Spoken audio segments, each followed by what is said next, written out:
Assalamualaikum dan selamat sejahtera.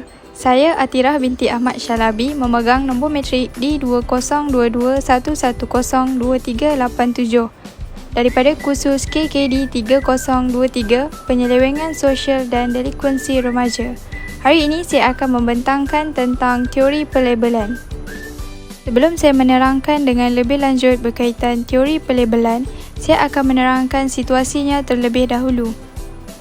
Jacob mencuri dan dibawa ke mahkamah Juvana. Hakim mengisytiharkan kesalahannya dan meletakkannya dalam percubaan. Setelah itu, dia telah mendapat layanan yang berbeza daripada ibu bapa, rakan-rakan dan guru di sekolah. Seterusnya, mari kita lihat maksud teori pelabelan. Teori pelabelan merupakan suatu teori yang muncul akibat reaksi masyarakat terhadap perilaku seseorang yang dianggap menyimpang. Teori pelabelan adalah teori tentang seseorang menjadi menyimpang kerana adanya proses pelabelan daripada masyarakat. Orang yang mendapat label daripada masyarakat, khususnya yang melakukan perkara negatif, akan menjadi penyimpang sesuai dengan label tersebut.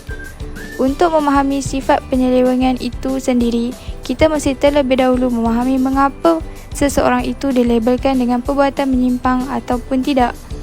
Mereka yang mewakili kuasa undang-undang menguatkuasa batas-batas yang dianggap tingkah laku biasa seperti polis, mahkamah dan penguasa yang lain yang menyediakan sumber pelabelan yang utama. Dengan menggunakan label kepada orang dalam proses mencipta kategori penyimpangan, orang-orang ini diperkuatkan struktur dalam masyarakat ataupun kumpulan yang kuat dan dominan akan mewujudkan dan menggunakan label menyimpang kepada kumpulan bawahan atau kumpulan yang tidak dominan. Seterusnya, mari kita lihat label yang mencipta jenis penyelewengan. Yang pertama, ciri-ciri tindak balas masyarakat dialami oleh individu berlabel.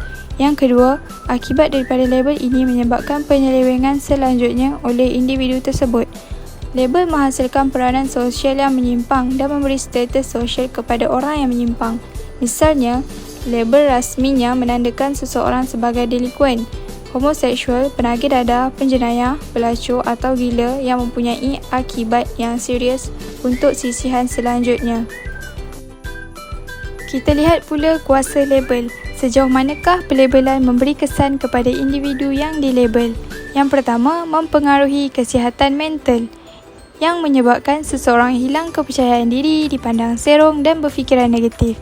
Yang kedua, membantu pihak yang diberi label semakin berasa terasing, membatasi interaksi serta hubungan sosial antara orang yang diberi label dengan masyarakat sekitarnya.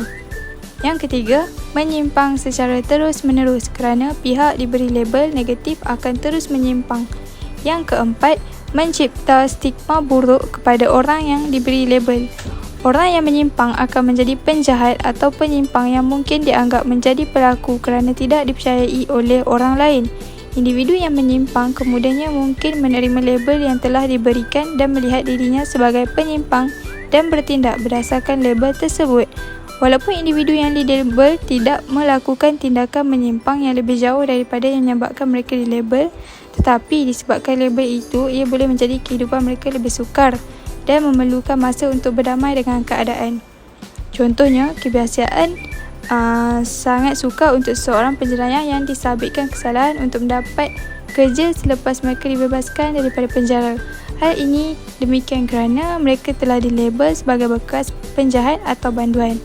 Mereka yang secara rasmi telah dilabel secara awal sebagai seseorang yang melakukan kesalahan akan kurang dipercayai dan dicurigai oleh masyarakat. Mereka berkemungkinan akan hidup dengan label tersebut sepanjang hidup. Itu sahaja daripada saya. Sekian, terima kasih.